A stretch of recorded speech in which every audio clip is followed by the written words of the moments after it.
interview setting with three guys from Ackk Studios. Introduce yourselves. I'm Andrew Allenson.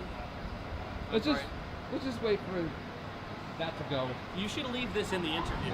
Okay. It's also raining, by the way. No, it's not. Yes, it is. I have water hitting It's me. Operation Rainfall. Let's do this quick. It's not raining over Okay, let's do here. it.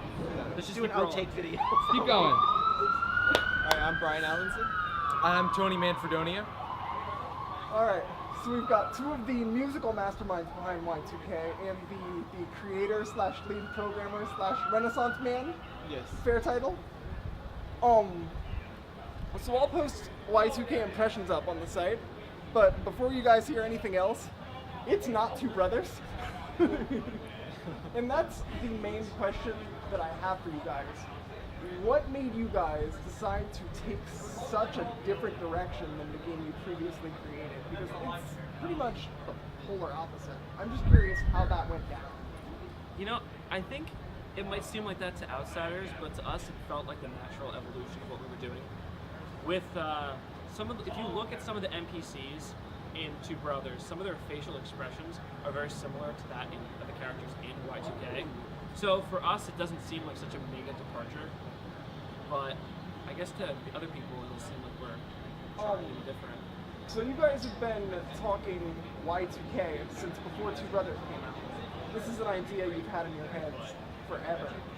Is there any, obviously the idea took shape from the very beginning, but is there anything you used from Two Brothers specifically that applied towards it as far as your storytelling mechanics, what to do or what not to do when making battle scenes, stuff like that? What have you learned from Two Brothers that you're directly applying or not applying to Y2K?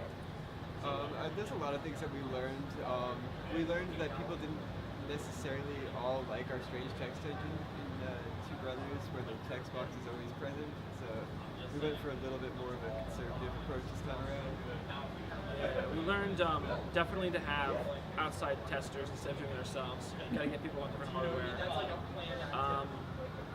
And I think we learned that people do not view things the same way we do. There could be 1,000 different opinions about one thing. And even if we think people are going to perceive it one way, they'll play it and they'll go, oh, I love this idea because it's one way. And I'll be like, really? Where did you get that from? So I think we've kind of learned to expect that no one's going to get it the same way we get it, and to just hope that they connect to it on some level. And I think that's what Y2K has shown me. The opening scene in the demo is directly connecting to the player by sort of just immediately just critiquing not only video games, but the game you just made. There's a lot that you can do, and probably will do in Y2K, to sort of break the fourth wall. Is that what you're planning on doing with a lot of the story mechanic? It started to happen as we were just working on it. I'm not really sure what we were thinking, but it just sort of happened. And the interesting thing is there are some parts in Two Brothers, especially the Cursed Lands, that sort of have that similar sort of it becomes a sort of aware that it is a game kind of thing. I know a lot of people have probably asked you, how in the world are you ever going to top the Two Brothers soundtrack? But it's evident in the demo reel that you've released this weekend, PAX East, that you've definitely learned a lot writing all the Two Brothers compositions. Without getting too technical, because we're not all music theorists, I wish more people would get into music theory because it really is an awesome thing. But is there... Okay, so what is the absolute key difference between a track you'd hear in Two Brothers and a track you'd hear in Y2K? Instrumentation? Yeah, instrumentation, because considering Two Brothers had a very Game Boy aesthetic to it, so naturally the music would reflect that.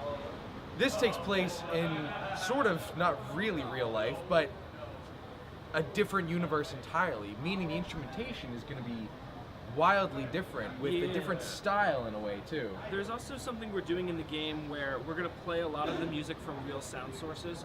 So if you're in a mall in the game, you're going to hear a song that you might hear playing in a mall that we've written from mall speakers. So we're going to basically try and create almost parodies of genres that actually exist. And then the music that actually accompanies the scenes will kind of be more of a reflection of what we like to do as artists. And then other things might be more like a parody. And we also, because we have access to a lot of really talented musicians that we're friends with, we're recording a lot of the music live.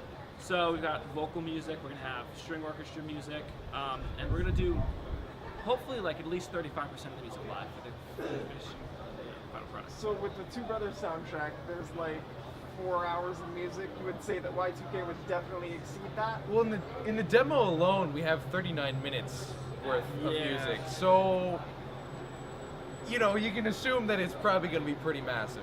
And also, as I mentioned to you while you were playing the demo, you're going to hear a different battle track after each random encounter. We're hoping to have a pool of maybe 50 different battle tracks. No, I think there's a lot. If you liked Two Brothers, there's definitely things about Y2K you're going to like. Especially because a lot of people saw the Mother influence in some of the humor in Two Brothers, and now there's a lot more Mother influence overall with, you know, gameplay and setting. Being a turn-based RPG. And I think even some of your music was Mother inspired. Yeah, absolutely. There's one track in particular that we called Battle Theme / Mother Influence or something. Yeah. Yeah, I mean, and even it's like you said before, it's almost polar opposite. It's 3D, it's in color, and it's turn-based.